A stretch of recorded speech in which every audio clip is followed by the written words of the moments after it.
If you're looking to innovate, if you're looking to differentiate, one of the best places to start is to have conversations with your customers and dig deeper into a deeper dive as to what are their pain points and what's really going to make a difference in their lives to either make something cheaper, easier, or more convenient. Welcome to the Agile Digital Transformation Podcast, where we explore different aspects of digital transformation and digital experience with your host, Tim Butera, Content and Community Manager at AgileDrop. Hello, everyone. Thanks for tuning in. I'm joined today by Darshan Mehta, founder of the insights platform iResearch and also of ConnectQik, which is a mobile app that enables its users to make meaningful connections super easily.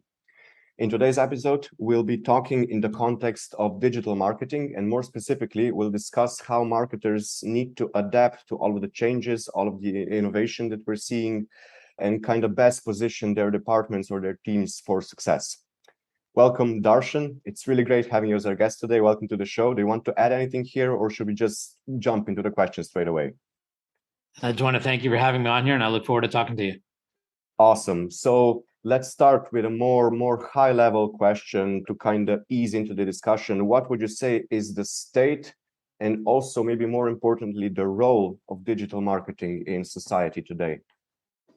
Well, I don't think it's any longer a choice. I think it's something that everyone needs to be a part of and understand. The good news is there's many options. The bad news is there's many options. So, I think, no, but in all honesty, what is good is you can really start at any level that you can afford and do and build a business, where it was a little bit different before when you had the traditional media outlets. It was very expensive, just was not so easy for smaller businesses to get started. But nowadays you have access to, like I said, it's a plus and minus, right? You have access to a lot of digital marketing tools and opportunities, but at the same time, it's an overwhelming amount. So sometimes you don't know what's the best place to start or where to go. I think this is not just digital marketing. This is actually more related to the second phrase. I mean, also heavily related to the second phrase in the question. So today's society, if I think of something like Netflix, you used to have one film during the night at the same time, the whole family watched it together. If you missed your bathroom break, you felt bad because you missed the movie. But now you just go on Netflix and you're just bored scrolling through it because you have no idea what to watch because there's so many options. So I think that this is kind of a sign of technological innovation, of technological progress, that there's this double-edged sword of abundance of choice, I guess. Yeah, it's an interesting phenomenon that happens in many things. Is that we as humans want choices. But what happens is when you get beyond a certain amount of choices, it becomes paralyzing. It's like, there's just too much going on. So it's hard to decide. Yeah, and then there's also, the FOMO, the fear of missing out. So if you make a decision, you're giving up, it's just one of those interesting things that happens with the human mind and nature. Man, I think we'll have to do another episode focused just on the psychology around it. So with all this in mind, what can businesses do to adapt to all of this, to adapt to all the changes and and the fast pace of changes, even more importantly? Sure. Well, I think one of the things that inherent and goes along with changes is you have to constantly innovate. Mm-hmm. And so the question is, how do you innovate? And, there's basically two ways. You can guess, and hopefully you'll guess, take stabs in the dark and do correctly. Or you can do what's actually worked for many, many years for many companies, and that is talk to your customers, mm-hmm. or talk to your employees and actually have those conversations. And having done this for many years for clients, I'm still amazed that the simplicity of just having conversations, there's just insights all around, laying around that you just need to tap into. And sometimes just a matter of talking to your customers and finding out what are their pain points or triggers, what's really going to get them to do something. And I'm not saying that the customers are going to give you the solution. That's up to you. What I think you're going to really hear from customers are what's driving them crazy. What are their pain points? What are the things that, they wish could be easier, more affordable, or more convenient, So if you think about it in business, there's basically three things if you can do that are going to most likely increase your chance of being successful. If you can save people time, money, or make it more convenient, your chances of being successful are pretty good. If you can do one of them, they're good. If you can do two of them, I'd say it's maybe 2x. And if you can do all three, then your chance of being successful increase, I'd say 3x. But there's another component as well, and that is if you can tap into an emotion by doing any one of those, all three of those, then you could turn that 1, 2, 3x into maybe 5, 6, 12x. I don't know. It depends on the emotion you evoke. Because what happens is if you are saving people time, money, or making it more convenient, but you also evoke an emotion, what's the first thing you're likely to do? I mean, use the thing or buy it. Share it with somebody. You're going to want to Mhm. share it with somebody. You're going to want to tell somebody, I had this amazing experience, or I just really love this. And you're going to want to share that with someone. That's priceless. And that is another way to then obviously people will use their digital platforms to help talk about your product or service and say what a wonderful experience they had. And so that's one of the things, so again, going back to the basics, if you're looking to innovate, if you're looking to differentiate, one of the best places to start is to have conversations with your customers and dig deeper into a deeper dive as to what are their pain points and what's really going to make a difference in their lives to either make something cheaper, easier, or more convenient. So if you do it right, you can actually have the people that you want to do marketing for, do the marketing for you. Exactly. If you can actually meet the needs of your customers in a way that others are not and actually evoke an emotion, then your efforts are going to be exponentially rewarded. And why are insights? So we already talked partially about the importance of insights, the importance of getting customer feedback, but maybe why is branding also so important if we take into account the accelerated innovation and the increased competition that kind of naturally comes with the faster innovation? So the other thing related to innovation is also differentiation. Mm-hmm. Your goal is to differentiate and stand out from the competitive landscape. Because today, and again, partly due to the digital world, you're no longer competing with the person next to you or in the next state. Often you may be competing with someone around the world. And so you need to find a way to differentiate. And you might say, well, they're doing the same thing I do, but there's so many ways to differentiate, from the actual way you deliver your product or your service to maybe your pricing, but even more importantly, how you deliver the customer experience from the very beginning all the way through the end, and even after they purchase your product or service. So there's many opportunities to differentiate, but you need to just find what is really going to resonate in your industry for your audience and your product or service. So a brand would be kind of like, a resin brand would be kind of like finding the perfect balance between what your company stands for and what your audience wants in a way. Yes, but actually, it's more than that. What you want to do with your brand is you want to differentiate yourself from the competition. So you need to clearly define first to yourself, what do you stand for? What's the purpose of your brand? And then once you can do that, then you need to find the way to communicate that to your audience. But part of defining your brand is also looking for opportunities in the marketplace that you think you can really take advantage of and say, look, I can make my brand different because I can do this, this, or this, and I can deliver it even better than the competitors. That's where branding comes to place. For example, if I ask you, if you think of safety and automobiles, which car brand comes to your mind immediately? Oh, I'm not a driver myself, so I don't really know. But even if you're not a driver, what brand would come to your mind if you think of one?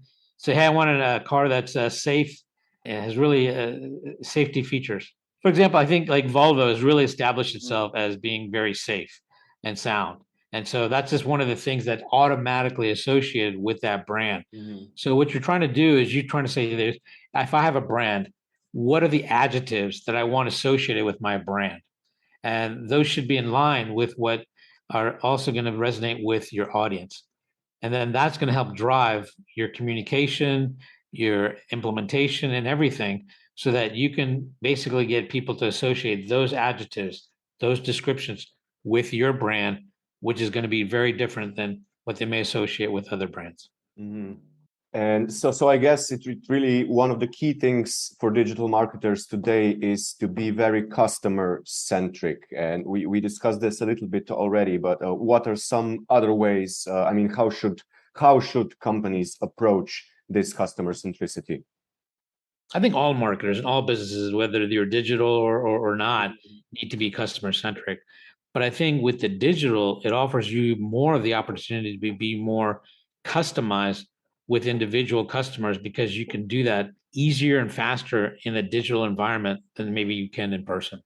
So, in other words, once you know the preferences and likes and things of a customer, you can keep that in a database and customize your products and services and offerings to what you already know that they like because you've maintained a database and knowledge of your customers at a deeper level.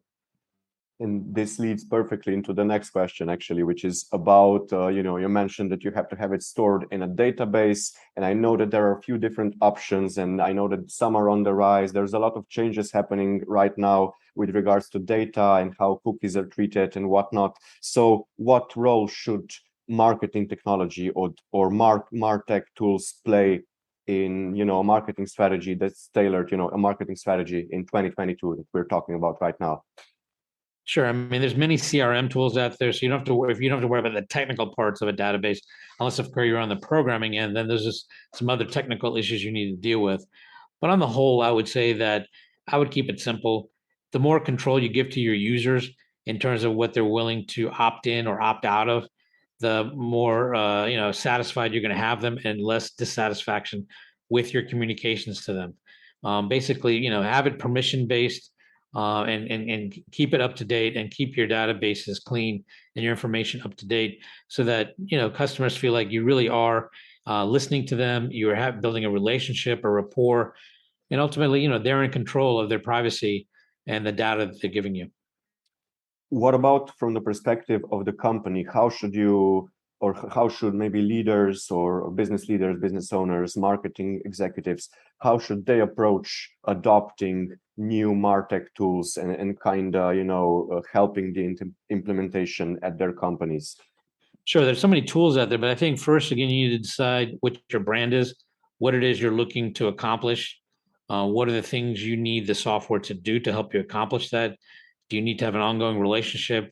Do you need something that's going to help you communicate across all different channels, from email to SMS to all the social media channels? So there's many options and many things out there, and obviously, the more you can have built-in flexibility. But the key is really, maintaining an ongoing relationship and capturing the information about your customers so then you can customize your offerings and communication to them. Mm-hmm. So it should be kind of like a double featured endeavor. It should also, facilitate the work of your employees and also provide greater personalization and a more delightful experience to the users. Sure, there's no one answer that fits all because it depends on really how you're going to be capturing this data. Are you going to capture this data from the website? So then it has to be integrated with your website. You're going to capture it from, people calling in and talking to a rep, or all of the above, right? So you need obviously a tool that's going to allow you to do all of that. But the good news is there are many tools available out there, from ranging from some being free to some being, subscription based or outright buying. But I think it really boils down to what your objectives are. But more than anything, instead of getting too wrapped up in the technical part of it, make sure it's going to help you achieve your objectives and grow. But more than anything, it fosters a healthy and ongoing relationship with your customers, as opposed to it becoming a hurdle and a challenge for your employees and your customers to use. Yeah, that's a very great point here at the end. It should facilitate your work and improve your users' lives rather than the other way around. Yeah. Yeah, I mean, sometimes don't get too caught up in the bells and whistles. Mm-hmm. You need to make sure that it's going to work smoothly, because the best bells and whistles are irrelevant if it's very cumbersome or difficult to interface with. Well, Darshan, this has been an awesome discussion. We've covered a lot of really, really important insights. And before we wrap up, I just want to ask you, do you have any final words of advice for, those marketing professionals and business leaders who maybe aren't seeing success with their existing marketing strategies? Well, then I would definitely say if you're not seeing success with your existing strategies, then the best place to start over again, so to say, is to start with your customers.